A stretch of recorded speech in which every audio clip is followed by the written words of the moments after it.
সুপ্রিয় একাদশ শ্রেণীর ইকো কলেজের শিক্ষার্থীরা, তোমাদেরকে শুভেচ্ছা। আজকের আমাদের বাংলা ব্যাকরণের উচ্চারণ বিধির আমরা প্রায় শেষের দিকে চলে এসেছি। তো আমরা আজকে তোমাদের জন্য ব ফলার উচ্চারণ বিধি আলোচনা করব। তোমরা নিশ্চয়ই সকলেই ক্লাস দেখার জন্য প্রস্তুতি নিয়ে বসে আছো। তো তাই সবাইকে ধন্যবাদ।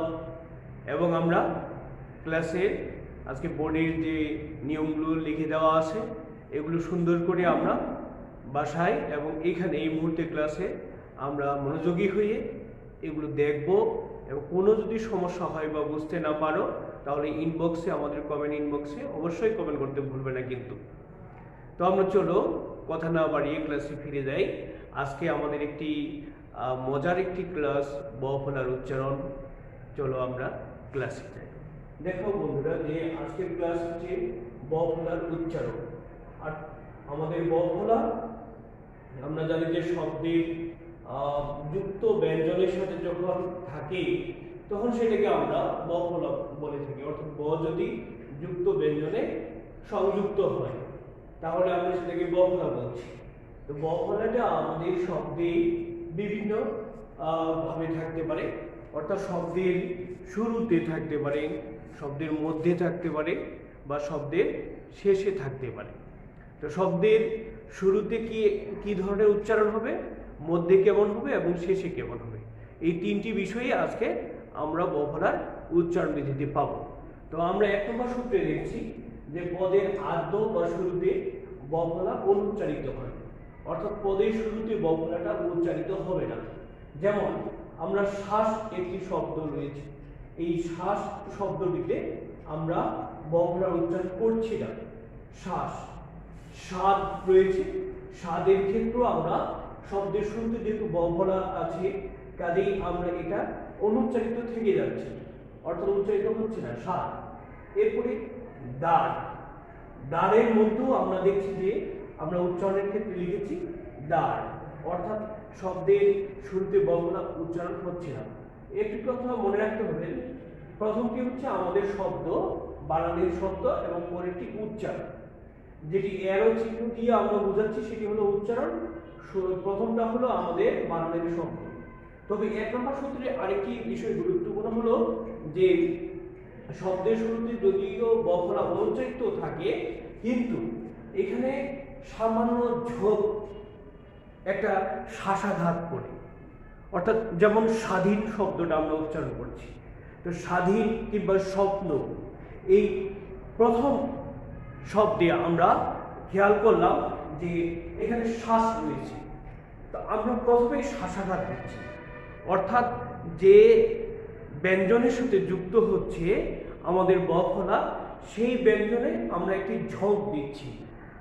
যেমন শ্বাস, এই তালব্যস্বতে ব ফলা আছে, সুতরাং তালব্যস্বটাকে আমরা ঝোঁক দিচ্ছি।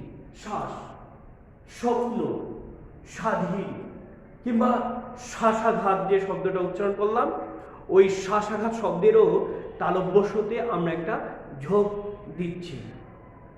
কাজে এখানে আমাদের সূত্র বলা হচ্ছে পদের আদ্য ব ফলা উচ্চারণ হবে না, কিন্তু শব্দের এই যে যুক্ত ব্যঞ্জনে ব ফলাটি থাকে ওই ব্যঞ্জনে আমাদেরকে একটা ঝোঁক দিতে হয়, সামান্য ঝোঁক দিতে হয়।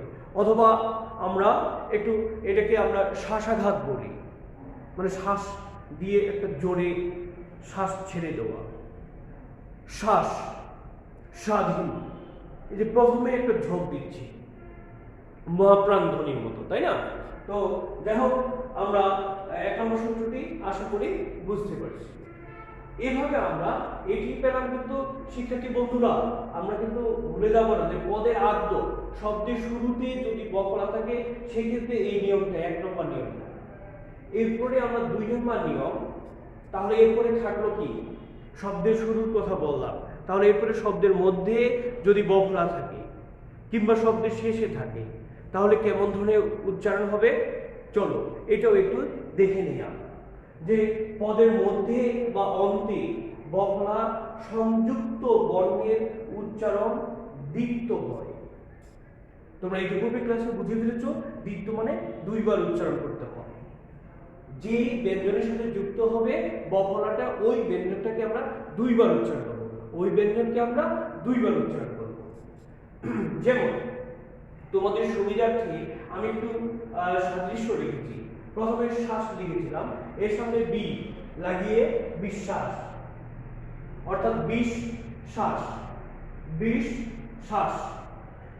শিক্ষার্থী বন্ধুরা, যদিও দন্তস্ব আছে কিন্তু আমরা সবগুলো তালব্য দিয়েছি। অধিকাংশ স্বয়ে কিন্তু তালব্য উচ্চারিত হয় এবং আমাদের মূর্ধন্য স যে রয়েছে, এই মূর্ধন্য স্বয়ে সবসময় তালব্য উচ্চারিত হয়। মূর্ধন্য স্বয়ে সবসময় তালব্য উচ্চারিত হয়। এই মূর্ধন্য স্বটা সবসময় আমরা তালব্য উচ্চারণ করব। এটা তাহলে একটি স্বর আমাদের সরাসরি তালব্যতে উচ্চারণের সময় প্রবেশ করবে। তারপরে আমরা দেখছি যে আমাদের উদাহরণে যে নিঃশ্বাস, কারণ এখানে দেখো তোমরা একটু খেয়াল করো যে এই তালব্যর সাথে কিন্তু বফলা যুক্ত হয়েছে, তালব্যর সাথেই বফলা যুক্ত হয়েছে। সুতরাং এই তালব্যটা দুইবার উচ্চারণ হচ্ছে, এটা একবার, এখানে একবার, দুইবার। কিন্তু এখানে কোনো বফলার চিহ্ন নেই। আশা করি বুঝতে পারছো। একইভাবে আমরা যদি খেয়াল করি, এই যে নিঃশ্বাস শব্দটি রয়েছে, নিঃশ্বাস শব্দের তালব্যের সাথে বফলা থাকার কারণে তালব্য এক জায়গায় আছে এবং এই বফলা থাকার কারণে আরেকবার স উচ্চারিত হলো। কেন দুইবার স উচ্চারিত হলো? আগেই বলেছি যে যুক্ত বর্ণের সঙ্গে, অর্থাৎ যেখানে যুক্ত হবে, যে ব্যঞ্জনের সঙ্গে বফলা যুক্ত হবে, সেই ব্যঞ্জন বর্ণটি দুইবার উচ্চারিত হবে। তাহলে এখানে আমাদের তালব্যর সাথে বফলা যুক্ত হয়েছে, সুতরাং এই তালব্য ব্যঞ্জনটি দুইবার উচ্চারিত হয়েছে। একইভাবে নিঃশ্বাস শব্দে তালব্য দুইবার উচ্চারিত হয়েছে এবং শেষে দন্তস্বের জন্য তালব্য হয়েছে। এরপরে বিশ্বাস, এখানে দন্তস্ব যোগ বফলা আছে, দন্তস্ব যোগ বফলা। তো এই দন্তস্ব যোগ বফলা থাকার পরে দন্তস্বর পরিবর্তে তালব্য এসেছে এবং বফলার পরিবর্তেও তালব্য এসেছে, কারণ এই যে স্বয়ের সাথে যে বফলা যুক্ত হয়েছে, যার কারণে দুইবার এটি উচ্চারিত হয়। এরকম ভাবে বিশ্ব, দেখো তালব্য যোগ বফলা, এই জন্য দুইবার তালব্য হয়েছে। আর আমরা অধ্বনি যে উচ্চারণ আমরা বিধি পড়েছি, অর্থাৎ সংবৃত অ এর উচ্চারণ, সেখানে কিন্তু আমাদের ওই যে অযোগ যদি বফলা থাকে তাহলে ও ক্রান্ত হয়, এই জন্য তালব্য ও ক্রান্ত হয়ে গেছে। বিশ্ব, বিশ্ব নয়, বিশ্ব। এইভাবে আমরা আমাদের সূত্রের মাধ্যমে বাস্তব জীবনে কথা বলার ক্ষেত্রে আমরা সুন্দর করে এগুলো প্রয়োগ করব। তাহলে একদিকে আমাদের ভাষার সৌন্দর্য বৃদ্ধি পাবে এবং নিজেকেও ভালো লাগবে, অপরকেও ভালো লাগবে, শুনতেও ভালো লাগবে। কাজে আমরা এই নিয়মগুলো ভালোভাবে অনুসরণ করব, মুখস্থ করব এবং প্রয়োগ করব। 3 নম্বর সূত্রে আমরা চলে যাই। শিক্ষার্থী বন্ধুরা, 3 নম্বর সূত্রে দেখো যে উত একটি উপসর্গ আছে, তাই না?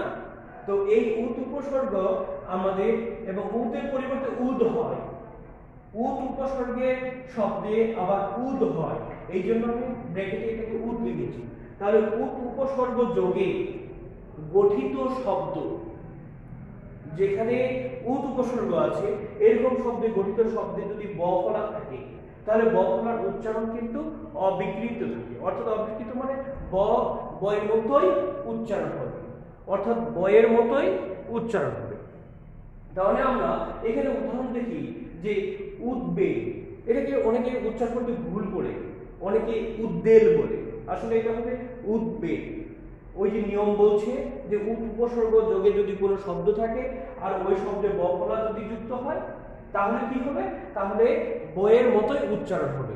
মূল কথা হলো বয়ের মতোই উচ্চারণ হবে। যেমন উদ্বেগ, দেখো আমরা এখানে উ দ উদ আর বটাকে আমরা যদি একার দিয়ে উচ্চারণ করি, ব একা ল, তাহলে কি হবে? উদ্বেগ। এখন আমাদের উচ্চারণ কি লিখতে হবে সেটা বোর্ডের দিকে না দেখলেও আমরা বলতে পারবো, তাই না? যেমন আমরা উদ্বিগ্ন, উদ্বিগ্ন নয়, উদ্বিগ্ন।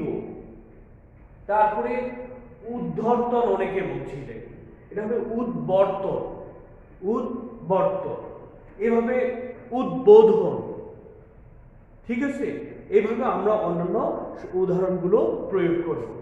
এরপরে আমরা 4 নম্বর সূত্রে যাই। 4 নম্বর সূত্রে কি আছে? সন্ধিজাত শব্দের মধ্যে, অর্থাৎ সন্ধির মাধ্যমে গঠিত, সন্ধির নিয়মে গঠিত যেসব শব্দ, এরকম শব্দ যদি বফলা আসে সেক্ষেত্রে কি হবে? দেখো শিক্ষার্থী বন্ধুরা, সন্ধিজাত শব্দের মধ্যে বা অন্তে ব যুক্ত, মনে রাখতে হবে যে বয়ের সাথে ব ফলা যুক্ত হবে, অর্থাৎ ব যুক্ত ব ফলার উচ্চারণ অবিকৃত থাকবে। এর আগেটা আমরা অবিকৃত করেছি, অর্থাৎ এর আগের উচ্চারণটা ব ফলার স্বাভাবিক উচ্চারণ। এর পরেরটা 4 নম্বর সূত্র বলছে সন্ধিজাত শব্দ যদি গ থাকে তাহলে এই গ এর সাথে ব ফলা থাকলে এই ক্ষেত্রেও আমরা কি করব? ব এর স্বাভাবিক উচ্চারণ করব। যেমন তোমরা উদাহরণে খেয়াল করো, এই যে দিক বিদি, গ এর সাথে ব ফলা আছে। এর আগের মতো আমরা এই যে ব ছিল, দ এর সাথে ব, এখানেও আমরা দ এবং ব উচ্চারণ করেছি, এবং এরপরে আমরা গ এর সাথে ব আছে, সুতরাং এই বটাও আমরা উচ্চারণ করব। তাহলে কি হবে? দ দিক, এখানে দি আর ব, দিক। তারপর ব এর সাথে ই আছে, তাহলে দিক বি দিক। দেখো মিলে গেছে উচ্চারণ, কেমন?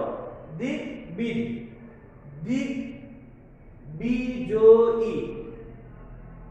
এখন দেখো এখানে দিক বিজয়ী, এখানে আমরা একটা ভাষান্ত মানে কি, তাহলে উচ্চারণটা আরো আমাদের কাছে পরিষ্কার হয়ে গেল যে দিক বিজয়ী। এখন এখানে তোমরা বলতে পারো স্যার এখানে বর্গীয় জতে ওকার কেন দিয়েছে?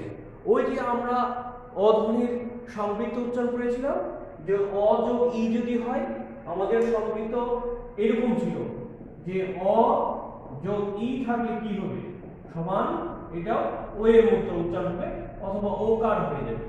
তাহলে এখানে দেখো শিক্ষার্থী বন্ধুরা যে আমাদের এখানে আমাদের এই যে ব এটা আছে না, এই বয়ের অ আছে, তারপরে আমরা অ এখানে পেয়েছি, এই অটা ই পরেরটা আছে, সুতরাং অ যোগ ই সমান ওকার, এই জন্য বলা হচ্ছে দিক বিজয়ী। এভাবে দিক বলয় আমরা করি, এভাবে দিক বলয় উচ্চারণ আমরা লিখতে পারি। এই জন্য দিক বিদিক, অনেকে দিক বিজয়ীকে দিগ্বিজয় বলে, এটা হবে না, আমাদের মূল উচ্চারণ করতে হবে দিক বিজয়ী।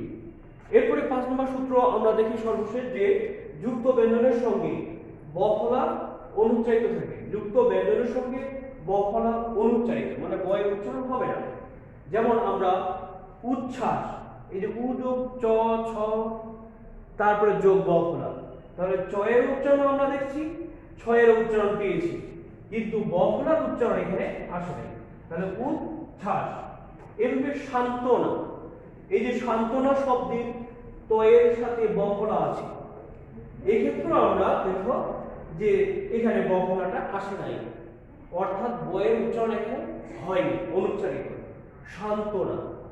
এভাবে উজ্জ্বল শব্দের জয় যোগ জ যোগ ব ফলা, তাহলে এই ব ফলার উচ্চারণ এখানে হবে না। কারণ কেন?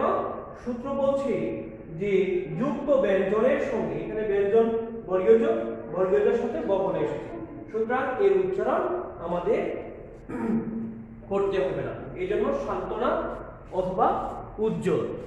আশা করি তোমরা বুঝতে পারছো। আজকে এই পর্যন্ত, ধন্যবাদ সবাইকে।